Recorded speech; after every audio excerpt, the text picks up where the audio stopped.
boa noite, minha Paraíba, frente a frente, ao vivo pela sua TV Arapuã, a partir de agora, na noite desta segunda-feira. O Brasil tem aproximadamente 65 mil pessoas esperando para um transplante de órgãos. Destes, 386 de coração.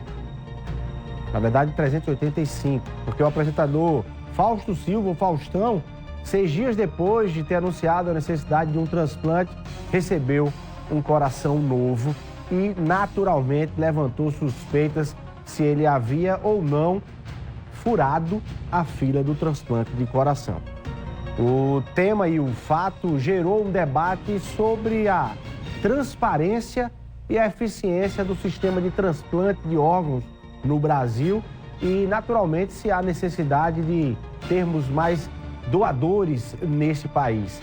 Para debater esse tema, estamos aqui com o nosso convidado de hoje, ele que é coordenador do setor de transplante da Unimed aqui em João Pessoa, coordenador do setor de cirurgia cardíaca do Hospital Unimed aqui na Paraíba, o cirurgião cardíaco Maurílio Onofre Dainer é o nosso convidado e vai bater um papo com a gente aqui no Frente a Frente. A partir de agora, vem comigo.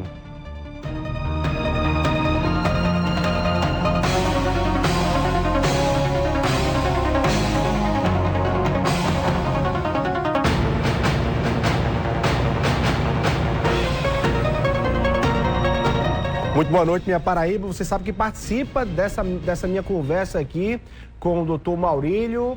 Toda vez que vem, muitas pessoas, os telespectadores, fazem perguntas. Então, vai se preparando aí, vai acompanhando esse debate e vai mandando aí para o Instagram da TV Arapuã, @TV Arapuã, ou @Luiz Torres PB, diretamente aqui comigo, que ao longo dessa nossa conversa a gente certamente aí interage com você que está participando aqui do Frente a Frente. Doutor Maurílio, muito boa noite, obrigado pela sua presença, encontrando aí um espaço entre uma e outra das suas 13 mil cirurgias já realizadas ao longo da sua história. Muito obrigado. Eu que agradeço pelo convite, Luiz, boa noite a você e boa noite a todos os telespectadores. É um prazer estar aqui mais uma vez. Bom demais. Para a gente começar, doutor Maurílio, logo de uma forma muito objetiva, na sua visão médica, na sua experiência, na sua vivência no setor de transplante de coração, especificamente, né, no Brasil.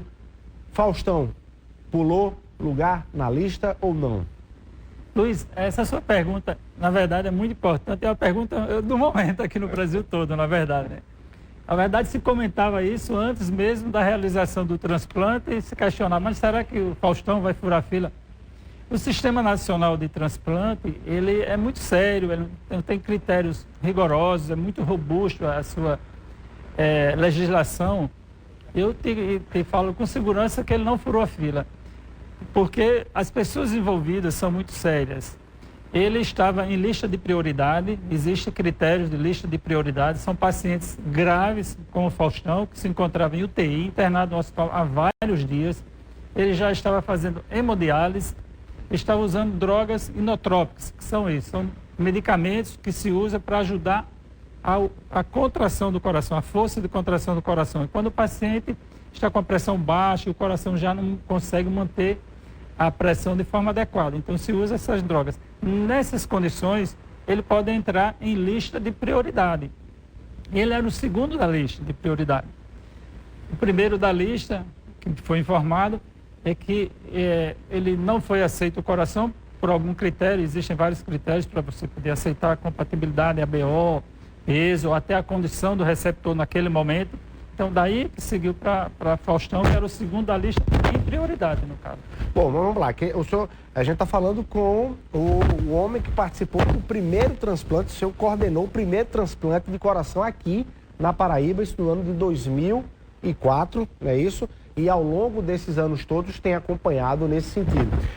Como especialista, inclusive, está dizendo, olha, para fazer e fraudar uma fila dessa, ele precisaria mexer com muitas peças. Eu estou reafirmando essa pergunta porque as pessoas têm ouvido especialistas, o Ministério da Saúde dizendo que não furou a lista, não pulou um lugar na lista, nem se fala fila, né? Não pulou ali um local privilegiado, mas não conseguem acreditar nisso. O que é que objetivamente pode fazer as pessoas dizendo, olha, não tem como, mesmo querendo, mesmo desejando, mesmo colocando dinheiro para fazer, por que não? Porque, primeiro, eu até inverto um pouco a sua pergunta. Por que as pessoas pensam assim? Isso. Eu acho porque o Brasil nós está tão acostumado a gente ver coisa errada. A dar jeitinho. Exatamente, certo. Aquele jeitinho brasileiro, a querer levar vantagem sempre sobre o outro. Mas, na verdade, a lista de transplante ela é muito rigorosa. Não tem como você furar a fila, porque é a Central Nacional que cadastra isso, que tem esse controle. Então, por exemplo, quando tem um doador aqui, ele é oferecido para os receptores daquela localidade. Uma vez ele não sendo aceito, ou não tendo receptor compatível com aquele doador, aí ele é oferecido para outros estados, entendeu? Então, assim, é muito rigoroso, não tem como. Assim, um paciente seu, o Dr. Maurílio, aqui na Paraíba, estando na lista, se fosse assim, olha, vamos dar o coração para Faustão, você conseguiria dizer, ei, não pode? Isso nem seria oferecido, na verdade. Um doador aqui em João Pessoa, ele seria oferecido para o receptor aqui. Não tinha como um doador daqui, tendo o receptor compatível, ele ser oferecido. Agora, entenda bem, eu falei que tem aqueles pacientes que estão em lista de prioridade por gravidade. Certo. Foi o caso do Faustão, ele estava como segundo, como eu falei. Então, por isso que as pessoas às vezes acham que ele furou a fila porque ele entrou na fila há pouco tempo. Mas ele entrou numa condição crítica, grave. Por isso que ele entrou em lista de prioridade. E ao longo desses anos todos, você tem acompanhado casos de pessoas anônimas que a gente naturalmente não acompanha, só estamos debatendo esse tema porque é Faustão, né? Famoso e milionário, mas você já acompanhou ao longo da sua história pessoas que entraram na fila num dia e no outro já estavam fazendo transplante? Não diria no outro, mas, por exemplo, nós fizemos um transplante, um dos pacientes que a gente fez, ele conseguiu um doador em menos de um mês. Você também tem casos de menos de um mês? Também tem paciente que não conseguiu e acabou indo a óbito antes de conseguir o doador. Isso acontece tanto de um lado como do outro. Você conseguir de uma forma mais precoce, porque tem vários fatores, Luiz, que você tem que levar em consideração. Peso, a compatibilidade pelo tipo sanguíneo, ABO. Então, assim, não é só tem um doador, aquela pessoa está precisando daquele órgão, então tem que ver qual a posição dele na fila e se aquele órgão é compatível para ele. Bom, então tem mais ou menos aí uma lista de 380 pessoas esperando transplante de coração no Brasil. Isso. Quantos na Paraíba? Esse número... Confesso que eu não sei mas é um número... Porque a central regional, a central da Paraíba é quem tem esse controle, até porque, assim, eu não tenho acesso ao pacientes de outras equipes, por exemplo. Só os que procuram... Você vai na... Bom, mas aí, a partir desses 380, esse universo de pessoas que estão esperando ali o transplante de coração. Quando aparece um coração do doador, um coração saudável para doação, é feito uma triagem nessas 380 pessoas logo. Não, primeiro ele é oferecido para aquela região, por exemplo, aqui na Paraíba. Então você está dizendo que o primeiro critério é o geográfico. Isso. O primeiro critério de importância. Apareceu um coração no estado da Paraíba, ele tem que ser primeiro da Paraíba. Isso. Só depois é que ele é colocado à disposição, é isso? E com o coração tem uma particularidade também, Luiz. Por exemplo, uma vez você retirando o órgão, ele tem 4 horas para ele já estar implantado no outro arrigor, no receptor e já está batendo. Somente 4 horas? Então a corrida é contra o tempo, diferente de fígado, de rim, que você tem um tempo maior. Certo. Entendeu? Por isso que, assim, quando a distância é um pouco maior, aí você faz a busca através de aeronaves, né? Helicóptero ou outra aeronave. Bom, reforça essa tese da questão geográfica, reforça a tese de que um estado que existe mais doadores, ele é mais capaz de assegurar retorno para aquelas pessoas. Com certeza. É isso? Um estado como São Paulo, com certeza, o número de doação é muito maior do que aqui.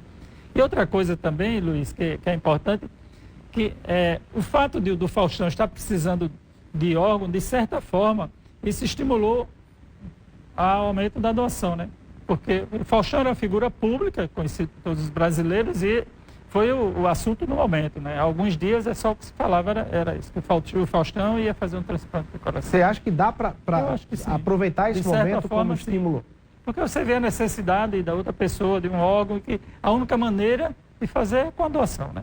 Agora, doutor Maurílio, o senhor, enfim, ao longo da sua carreira toda, 13 mil cirurgias, né? dentre elas transplantes, né? Transplantes de coração. O senhor vê dificuldade nessa história de falta de doadores? O senhor tem sempre pessoas que olham ali e dizem, olha, aqui caberia um transplante, ali, e não encontram doadores? Sim, Luiz. Isso é meio que sazonal. Às vezes, quando existem campanhas estimulando a doação de órgãos, você vê que aumenta, depois cai um pouquinho do esquecimento. E eu já escutei de pessoas dizendo, não, eu não dou o meu órgão, não faço doação. Porém, se eu precisasse de algum... Vai querer de alguém. Vai querer. Quer dizer, é uma coisa tão egoísta, né? Mas chega a esse ponto, na verdade. O senhor defende que se altere? Primeira pergunta sobre alteração. O senhor defende que se altere essa legislação em relação à doação de órgãos no Brasil? Por exemplo, virar compulsório, virar obrigatório, ou não dá para falar sobre isso? Não, eu acho que deveria ser como está realmente. A doação tem que ser espontânea. E você, a família ou o responsável legal é autorizado a assinar os documentos em relação à doação de órgãos. Eu acho que tem que ser espontâneo. E a defesa é a defesa de campanha de conscientização? Sim, conscientização. Isso passa por conscientização, porque o coração tem outro aspecto importante. Você retira o órgão, o coração batendo ainda, ou seja, está em morte cerebral. Então, às vezes, para o leigo, o coração está batendo, então ele está vivo. Na verdade, não é. A morte, isso já está mais do que a legislação, já é muito presente, muito clara nisso daí. Inclusive, por exemplo, o profissional que vai atestar a morte encefálica, o neurologista, ele não pode ter envolvimento com nenhuma equipe de transplante. Então é uma coisa muito rigorosa, você faz exames que comprovam a morte encefálica, ou seja, um quadro completamente irreversível. Não é coma profundo, não é um coma, não, está em coma, ficou tantos dias em coma, não é isso. É morte cerebral, morte cefálica. É difícil a família entender isso? Às vezes é difícil. Na sua experiência, sempre relatar esse caso, não se consegue ter um retorno imediato de compreensão? Isso, às vezes não. E você sempre, você vai conversar com a família num momento muito trágico, né? A maioria das vezes acidentes, ou agressão por arma de fogo, por exemplo.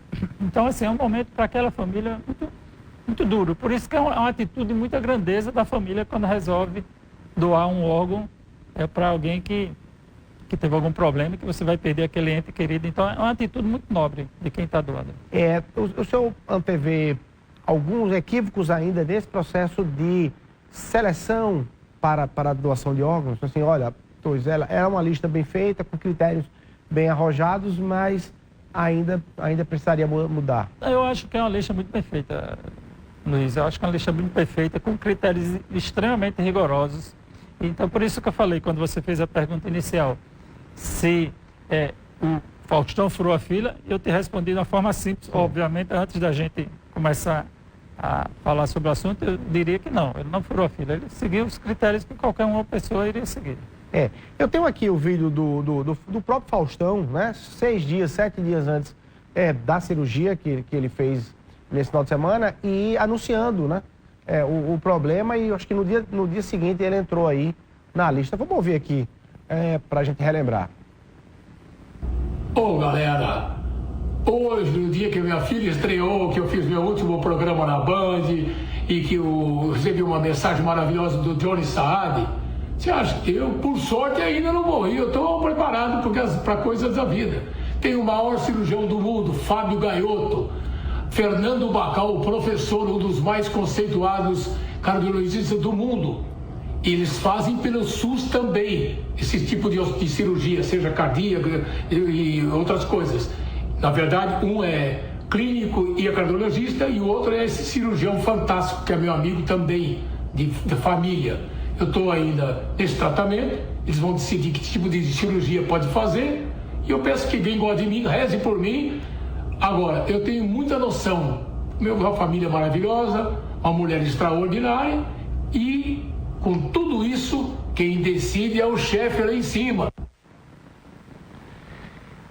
Pronto, eu quero pegar essa imagem de novo, porque o brasileiro olhou para essa imagem e disse, ele não está tão grave, né? O olhar leigo vai dizer assim, ele está bem, falando com ênfase, inclusive, e aí? Eu diria o contrário, eu acho que ele não está bem, eu vejo do outro ângulo.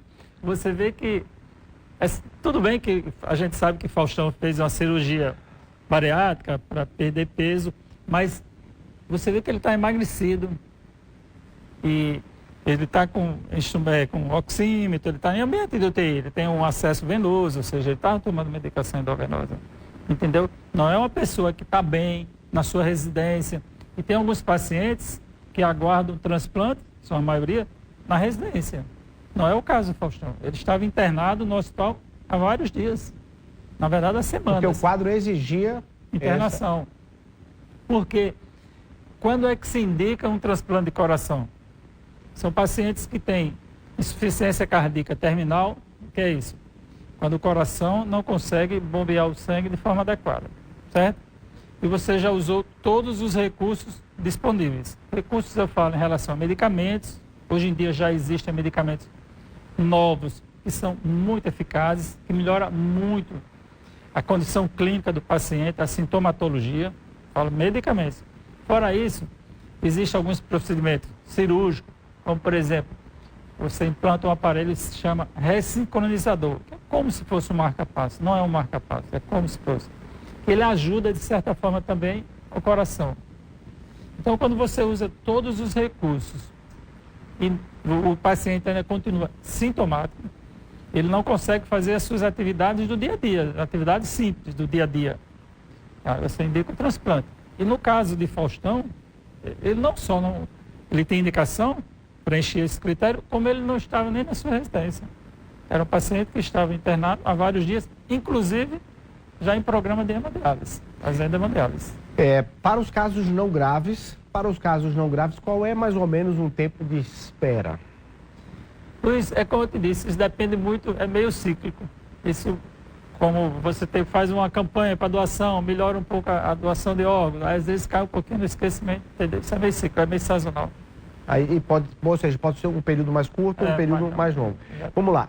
O que é que gera essa insuficiência cardíaca? Se é só congênito, a pessoa já nasceu com a cardiopatia, só nesses casos, ou fatores externos também contribuem? Qual é a lista de causas? Acho que foi muito importante essa sua pergunta. Existe uma causa que a gente chama idiopática, que a gente não consegue identificar.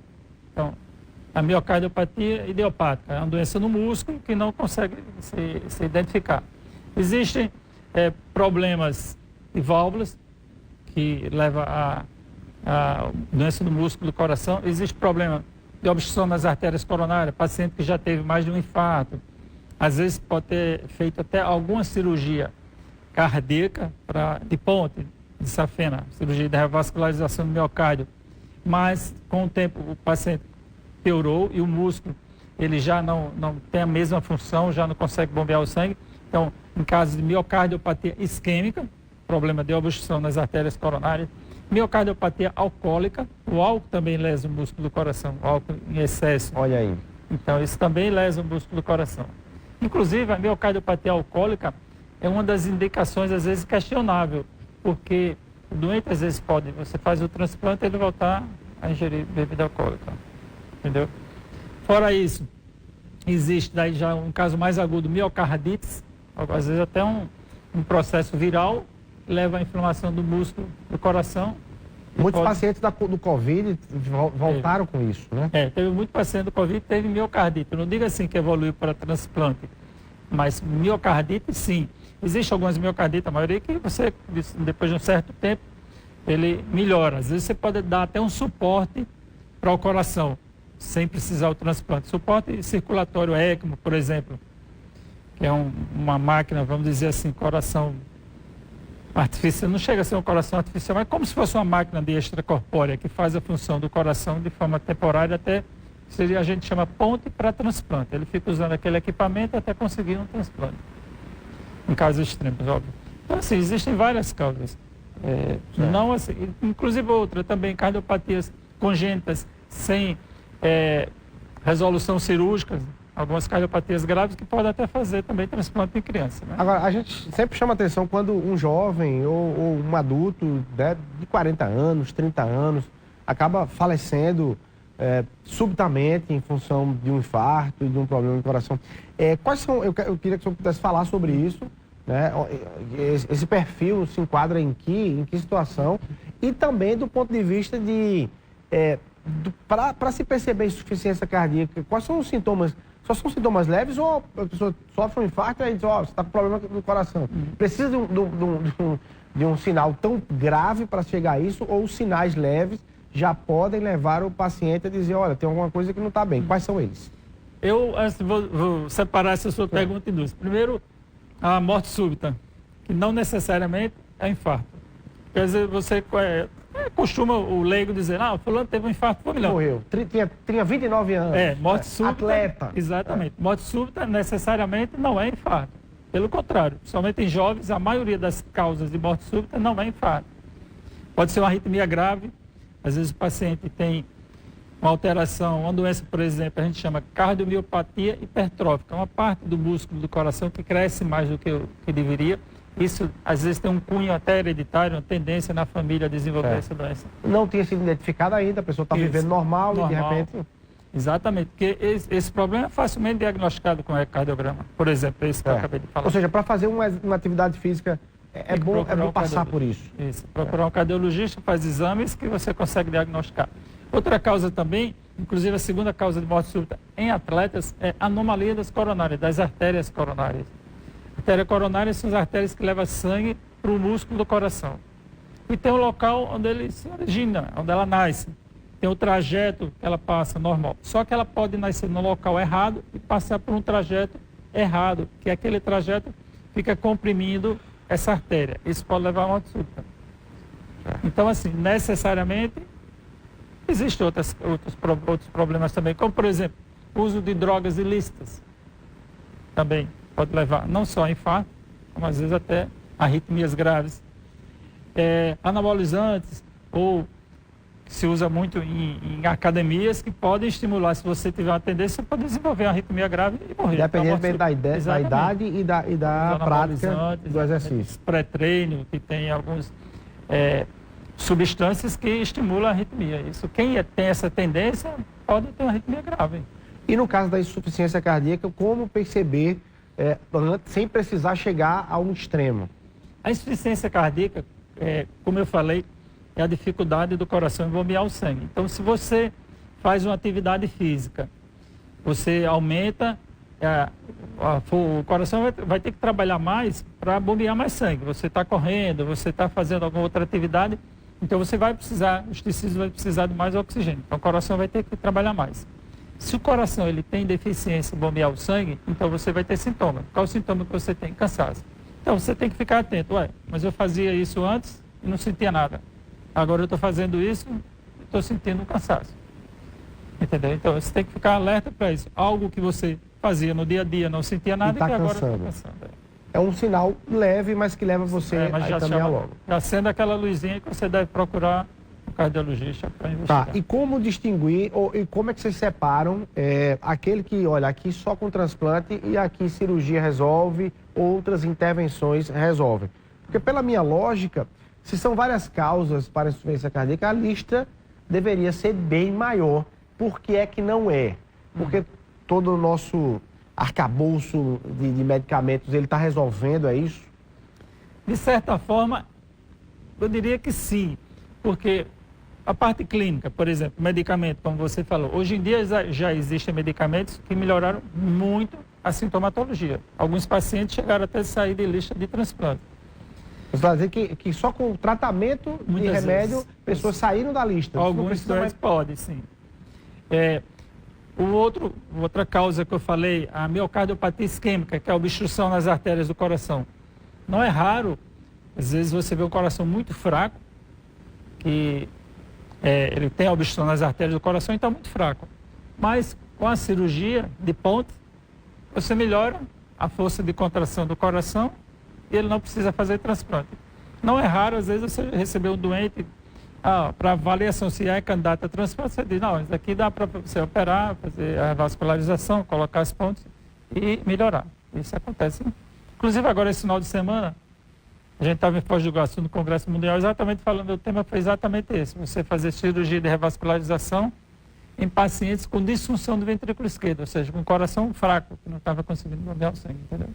Agora, doutor Maurílio, vou perguntar ao médico mesmo, ao cientista, se nós tivéssemos doadores à vontade, o ideal de todo o tratamento de um coração com limitações seria o transplante. Eu posso fazer a pergunta, seria o transplante? Como não temos transplante, nós procuramos todos os outros métodos alternativos. É isso ou não? Não. O transplante ele é reservado para aqueles pacientes em insuficiência cardíaca terminal. Certo? Ou seja, o que é terminal? São aqueles pacientes que você já utilizou todo o arsenal terapêutico para poder melhorar a sintomatologia do paciente. Certo? Por quê? Porque o transplante você Aí vai eu lhe pergunto, então esses 380 são todos graves? Eles estariam todos precisando urgentemente de um coração novo? São pacientes que precisam de transplante cardíaco, mas não necessariamente emergencialmente. Eles estão em situação que, em hospital, como eu te disse há pouco, ele está na sua residência, ele tem limitações para desenvolver as suas atividades do dia a dia. Mas é dado a ele um prazo de, olha, você tem mais 18 meses. Você tem não, infelizmente, medicina, você não é uma coisa matemática, né? Infelizmente. Tanto é, às vezes o doente chega, doutor, eu posso esperar quanto tempo para fazer uma cirurgia? Se precisa.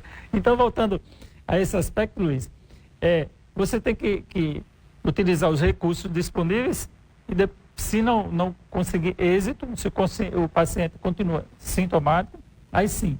Porque você tem que levar em consideração que o transplante você vai colocar um órgão estranho ao seu organismo e o seu organismo vai agredir aquele órgão, que é a rejeição. Então ele vai tomar medicamento para evitar a rejeição para o resto da vida.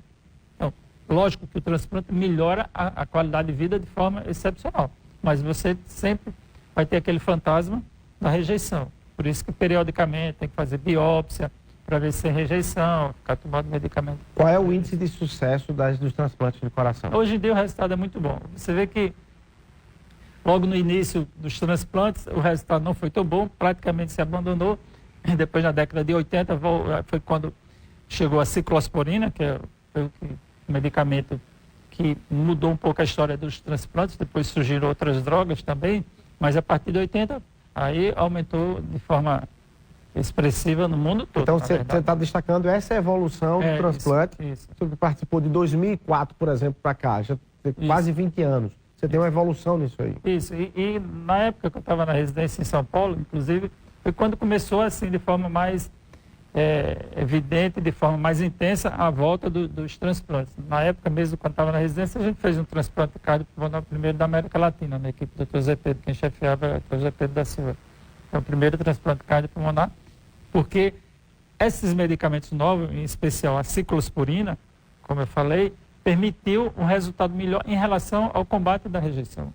Porque antes você usava praticamente corticoide, isso diminuía muito as defesas e aumentava muito a chance de você adquirir infecção e morrer por alguma infecção. Entendeu? Doutor Maurílio, se a gente lhe pedir para ir descrevendo aqui, para que o nosso telespectador possa imaginar, entrando numa sala de cirurgia de um transplante de coração, quais são ali, basicamente, em linhas gerais, naturalmente, você não vai dar aqui uma aula específica para cientista, mas é algo surpreendente ainda, pelo menos para mim, imaginar que um coração que estava batendo no corpo de uma pessoa é retirado e vai bater no corpo de outra pessoa. Quais são os passos ali dessa cirurgia? Como é que a equipe fica? Conta um pouco da experiência lá de dentro de um transplante como esse. Isso realmente chega a ser emocionante, Luiz. E imagine para a gente, quando a gente fez o primeiro transplante aqui da Paraíba. Quando foi? 2004? Foi 23 de abril de 2004. Então, na verdade, assim, para a gente fazer o primeiro transplante, a gente fez um treinamento com toda a equipe, multiprofissional, a gente fez simulações para que, quando acontecesse, estava todo mundo preparado. E, de fato, foi assim. Quando aconteceu, é como se a gente já tivesse feito outro. Mas, lógico que o semblante de todo mundo, exatamente, de todo mundo, assim, estar vibrando, de estar emocionado com aquele momento, foi uma coisa muito agradável. E para a família do receptor, é uma nova vida. E para a família do doador, que é um momento muito trágico, né, traumático, mas, de certa forma, é algo que ainda continua. É algo que, assim, para aquele ente querido, de certa forma, ele ainda vive no corpo do... Eu vou querer lhe perguntar se as famílias depois, elas se conhecem e quais são as experiências que lhe tocaram em relação a isso. Mas deixa eu lhe perguntar, Esse transplante de 2004, o coração ainda está batendo? A pessoa está... Não, já faleceu. Era uma senhora que ela desenvolveu vários episódios de rejeição, ela viveu por alguns anos. Mas nós temos pacientes daquela época ainda vivos até hoje, quase 20 anos. E na sala de cirurgia, só para a gente possa entender, vocês vão ligando vaso a vaso, e como é isso, doutor? Existe a técnica que se usa hoje em dia na maioria dos centros, não é a primeira técnica descrita do Dr. Chamway, que foi o pioneiro, assim, quem desenvolveu a técnica inicial. Mas é vaso a vaso. Engraçado. Como era e como é? Então, primeiro você deixava uma parte do outro coração, do coração do receptor, então, que era o átrio direito, você deixava, então ficava praticamente 2 átrios. Então no eletrocardiograma tinha uma alteração que você sabia que tinha 2 átrios, que tinha alteração no eletrocardiograma. Hoje em dia não, você não deixa. A pessoa literalmente tinha 2 corações. Não tinha 2 corações, que era só uma parte. Mas você pode fazer o que a gente chama de transplante, em cima disso que você está falando, heterotópico. Você colocar um outro coração para ajudar o coração doente. Então a pessoa pode ter de fato 2 corações. Isso em casos extremos, fugindo um pouquinho. Mas a técnica que se usa hoje em dia, na maioria das vezes, é como você falou, é vaso a vaso. É a cava superior com a cava do coração, a cava inferior com a cava do coração, o átrio direito, o átrio esquerdo com o átrio esquerdo, a artéria aorta do receptor com o doador, a artéria pulmonar do receptor com o doador. Então, na verdade é isso, é vaso a vaso. E vai ligando, e todas elas têm que funcionar. Anastomose. Lógico, pode ter um potencial de sangramento, nós estamos usando vasos de grosso calibre, a artéria aorta, que é por onde passa todo o sangue que está saindo do coração. Então, assim, tem um potencial de sangramento, mas hoje em dia se faz uma técnica com bastante segurança. Em média, quantas horas de cirurgia? O ato cirúrgico em si, Luiz, de 3 a 4 horas. De 3 a 4 horas. Famílias depois se comunicam, na sua experiência, algo lhe tocou? Foi uma pergunta importante essa sua. Na verdade, a recomendação é não. Vamos dizer assim, não conhecer. Mas eles se conhecem muitas vezes. Eu sei relato de paciente que depois teve um filho e colocou o nome do doador. Em homenagem, ao doador. Isso tem. Porque viveu para ter um filho, porque batia ali um coração. Isso. Então, são as histórias muito bonitas. Tem, lógico, vários relatos de famílias que se encontram. Mas a recomendação inicialmente é não. Tá. E tem, do ponto de vista na Unimed, falando especificamente da Unimed, mas se você quer falar da Paraíba como um todo, como nós estamos do ponto de vista de preparados com especialistas, com estrutura, logística para transplantes aqui no nosso estado. Você às vezes, tem que ir para São Paulo, eu tenho que ir não sei para onde, tenho que ir para os Estados Unidos. Qual é o caso da Paraíba? Não, a Paraíba está preparada não só para transplante, como a cirurgia cardíaca de uma maneira geral, Luiz. O transplante, ela não chega a ser uma cirurgia muito complexa, na verdade. Eu digo tecnicamente, existem até cirurgias cardíacas de maior complexidade e de maior mortalidade, seguramente.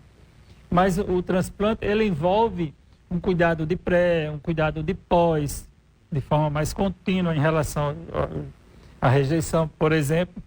E respondendo a sua pergunta em relação ao estado da Paraíba, ele está realmente em condições, o Hospital da Unimed é credenciado, tem também, obviamente, outros hospitais, como Nossa Senhora das Neves, e o público, que é o Hospital Metropolitano, que está fazendo transplantes, já fez alguns transplantes também. Então estamos bem servidos, sim, digamos assim, com certeza, em casos de transplante e cirurgias também. Também. A Central de Transplante da Paraíba é bastante atuante. De tudo. Bom, inclusive tem um programa que eu quero falar sobre ele, desenvolvido aí, especificamente na Unimed, né? É o ERAS, não é isso? Protocolo ERAS. O protocolo de acompanhamento do pré e do pós-cirúrgico, da cirurgia e do pós-cirúrgico aí, cardíaca, né? Para esse acompanhamento. Vamos falar sobre isso e os resultados, naturalmente, desse programa. Rapidinho, intervalo comercial, 1 minutinho, a gente volta aqui conversando com o doutor Maurílio Deine.